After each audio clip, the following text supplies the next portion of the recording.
আসসালামু আলাইকুম ওরহমতুল্লাহি ওবরকাতু। আলহামদুলিল্লাহি ওয়াহদা ওয়াসসালাতু ওয়াসসালামু আলা মাল্লা নাবিয়্যা বাদা আম্মা বাদ। قال الله تبارك وتعالى في كلامه المجيد وفرقانه الحميد فاعلم أنه لا إله إلا الله وقال رسول الله صلى الله عليه وسلم طلب العلم فريضة على كل مسلم। আলহামদুলিল্লাহ, সমস্ত প্রশংসা মহান আল্লাহ সুবহানাহু ওয়া তাআলার জন্য যে আমরা আজকে সকাল থেকে একটি প্রশিক্ষণ কর্মশালায় আমরা উপস্থিত হতে পেরেছি। এজন্য আমরা আল্লাহ তাআলার শুকরিয়া আদায় করে সকলে বলে আলহামদুলিল্লাহ। দরুদ ও সালাম বর্ষিত হোক মানবতার মুক্তির দিশারি নবী মুহাম্মদুর রাসূলুল্লাহ সাল্লাল্লাহু আলাইহি ওয়াসাল্লাম, যিনি আমাদেরকে শরীয়তের প্রতিটি বিষয় আমাদেরকে দিক নির্দেশনামূলক বর্ণনা করে দিয়েছেন। আমার পরিচয় আপনারা দেখতেছেন যে আমার নাম তাকিউদ্দিন, কেন্দ্রীয় পাঠাগার সম্পাদক। পাঠাগার সম্পর্কে আমি আপনাদের সম্মুখে আলোচনা করব। পাঠাগার এটার গুরুত্ব এবং প্রয়োজনীয়তা খুবই অপরিসীম। আমরা যদি দেখি যে মানুষ সৃষ্টির সেরা জীব তখনই হবে যখন মানুষ তার জ্ঞান বিবেক অনুযায়ী তাদের মেধাগুলো কাজে লাগাবে।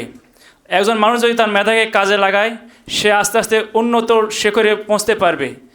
অনুরূপভাবে একজন মানুষ যদি অলসতা অবহেলা করে তাহলে সে কখনোই উন্নত শিখরে পৌঁছতে পারবে না। আর মানব সভ্যতার বিকাশের যুগের পর যুগ, শতাব্দীর পর শতাব্দী ধরে বইয়ের প্রয়োজন বা পড়ালেখার প্রয়োজন গুরুত্ব খুবই অপরিসীম।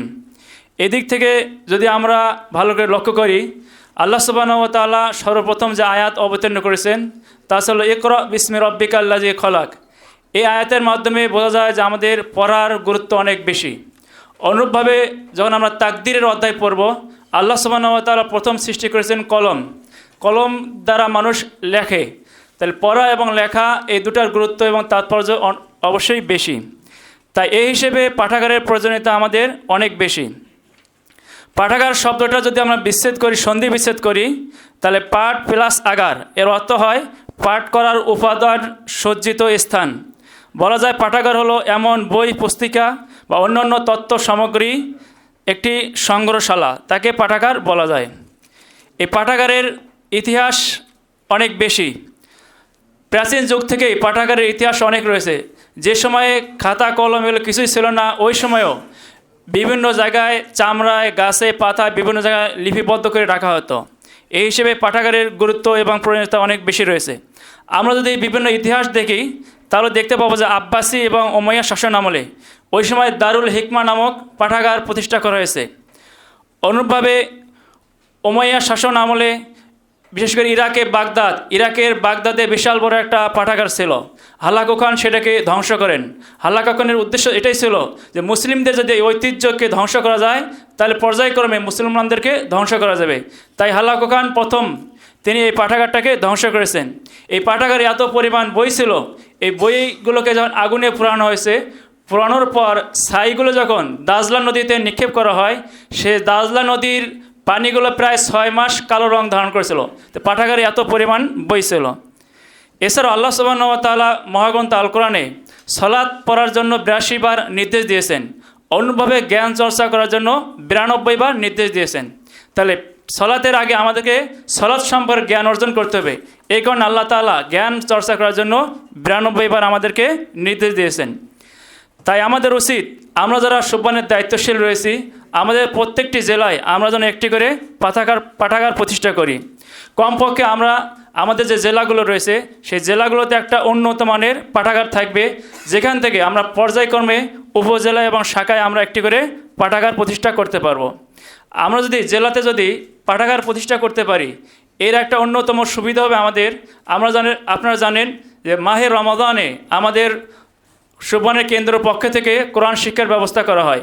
আর যদি আমরা জেলাগুলোতে এই কোরআনের বইগুলো বা এসো কোরআন শিখি, এই বইগুলো আমরা জেলাতে পাঠাগারে যদি আমরা সংরক্ষণ করতে পারি তাহলে পরবর্তী বছরে আমাদের এত পরিমাণ বই ছাপানোর প্রয়োজন হবে না।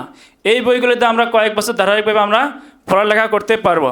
তাই অবশ্যই আমাদেরকে প্রত্যেকটা জেলায় একটি করে কমপক্ষে পাঠাগার প্রতিষ্ঠা করতে হবে। পর্যায়ক্রমে উপজেলা এবং শাখাতেও পাঠাগার প্রতিষ্ঠা করতে হবে। কারণ পাঠাগারের মাধ্যমে আপনি বিভিন্ন কাজকর্ম করতে পারবেন। অনেক সময় দেখা যায় যে আমাদের যে তথ্যগুলো রয়েছে, তথ্যগুলো রাখার কোনো জায়গা থাকে না।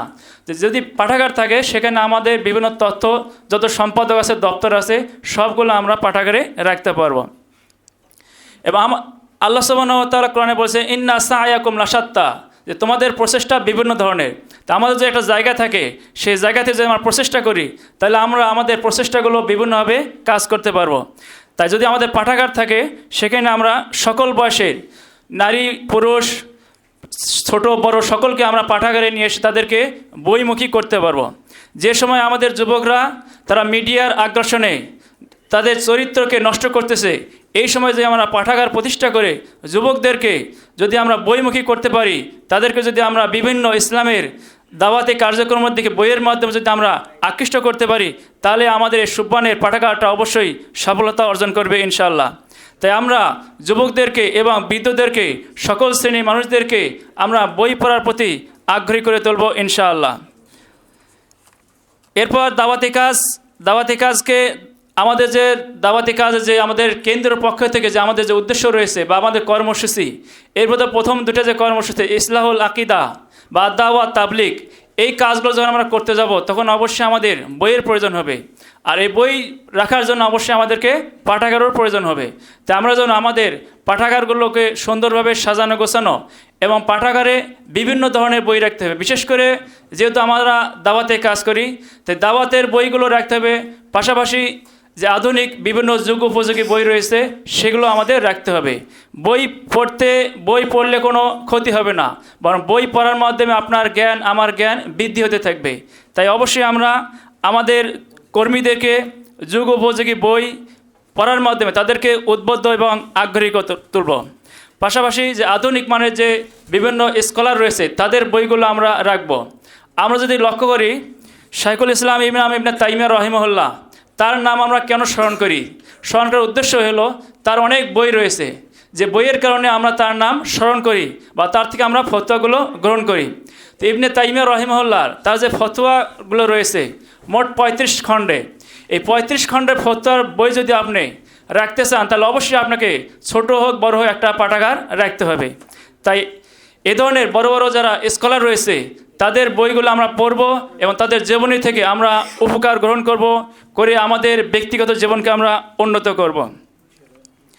এবং পাঠাগার তৈরি করার ক্ষেত্রে এককভাবে আমরা সিদ্ধান্ত নেব না, বরং পাশাপাশি যে আমাদের আরও অন্যান্য সদস্য, বয়স্ক, মুরব্বী এবং দাতা রয়েছে, তাদের সাথে পরামর্শ করে কোন বইগুলো রাখা যায়, প্রয়োজনে তাদের কাছ থেকে পরামর্শ নিয়ে, অর্থ নিয়ে বই সংগ্রহ করে আমরা পাঠাগারে রাখব। তাহলে আমাদের পাঠাগারের অবস্থা উন্নতি হবে। এবং যুগ্ম পাঠাগার এর দায়িত্ব হলো যে যখন পাঠাগার দায়িত্ব যিনি থাকবেন, তিনি যদি অনুপস্থিত থাকেন, তার অনুপস্থিতিতে যুগ্ম পাঠাগার সম্পাদক তিনি তার দায়িত্ব কাজ পালন করবেন।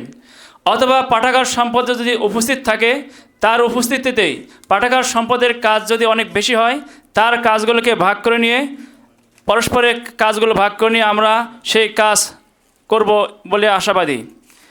এরপরও আমরা পাঠাগারের মাধ্যমে শিশুদেরকে, বিশেষ করে আমাদের এলাকাতেগুলো মক্তব এখন বন্ধ হয়ে গেছে, যদি আমরা পাঠাগারের মাধ্যমে বিভিন্ন এলাকা, মসজিদ হোক অথবা পাঠাগারের উদ্যোগ হোক, শিশুদেরকে, কিশোরদেরকে কায়দা বা দিনের দৈনন্দিন মাসালাগুলো রয়েছে, এগুলো আমরা শিশুদেরকে শিক্ষা দিতে পারি। অনুরূপভাবে পাঠাগারের মাধ্যমে আমরা বিভিন্ন সময়ে বিষয়ভিত্তিক সেমিনারের ব্যবস্থা করতে পারি। সেমিনারের মাধ্যমে মানুষ দিনের বিষয়গুলো তারা শিক্ষা গ্রহণ করবে। আল্লাহ সুবহানাহু ওয়া তাআলা মহাগ্রন্থ আল কোরআনে বলেন, ওয়া তাআওয়ানু আলাল বিররি ওয়াত তাকওয়া ওয়া লা তাআওয়ানু আলাল ইসমি ওয়াল উদওয়ান, যে তোমরা পরস্পরে কল্যাণমূলক কাজ, ভালো কাজে সাহায্য সহযোগিতা করো, পাপ কাজে সহযোগিতা করো না। তাই পাঠাগার প্রতিষ্ঠা করা এটা একটি ভালো কাজ, একটি কল্যাণমূলক কাজ। তাই আমরা আমাদের সাধ্য অনুযায়ী নিজে এককভাবে হোক অথবা সুবহানের দাওয়াতি কার্যক্রমের মাধ্যমে হোক, আমরা নিজ নিজ এলাকা, নিজ নিজ জেলায়, উপজেলায় অবশ্যই আমরা পাঠাগার প্রতিষ্ঠা করব। এছাড়াও আপনারা জানেন যে জমিয়ত সুবহান আহলে হাদিস বাংলাদেশ এর বিভিন্ন দাওয়া কার্যক্রমের মাঝে অন্যতম একটি হলো মাকতাবাতুস সুবহান। মাকতাবাতুস সুবহান রয়েছে, এটা কেন্দ্রীয় পাঠাগার সম্পাদকের মাধ্যমে এবং সুবহান রিসার্চ সেন্টারের মাধ্যমে পরিচালিত হয়। এই রিসার্চ লাইব্রেরি থেকে আপনারা বিভিন্ন জেলা থেকে আপনারা এসেছেন, লাইব্রেরিয়ানের সাথে পরিচিত হবেন এবং এই লাইব্রেরি থেকে আপনারা বই সংগ্রহ করবেন। হোয়াটসঅ্যাপ অথবা মেসেঞ্জারের মাধ্যমে যোগাযোগ করবেন। আমাদের মোবাইল নাম্বারটা সহজে অনেক সময় কল রিসিভ হয় না, তাই প্রয়োজনীয় আপনারা হোয়াটসঅ্যাপে যোগাযোগ করে মাকতাবুত সুবহান থেকে বই সংগ্রহ করবেন। আপনারা আজকে যারা এখানে এসেছেন অবশ্যই একবার হলো আপনাদের মাকতাবুত সুবহান দেখবেন, দেখে যাবেন বলে আমি আশাবাদী ইনশাআল্লাহ। এই বলে আমার আলোচনা এখানে ইতি টানছি। ওয়া আখিরু দাওয়ানা আলহামদুলিল্লাহি রাব্বিল আলামিন। আসসালামু আলাইকুম ওয়া রাহমাতুল্লাহ।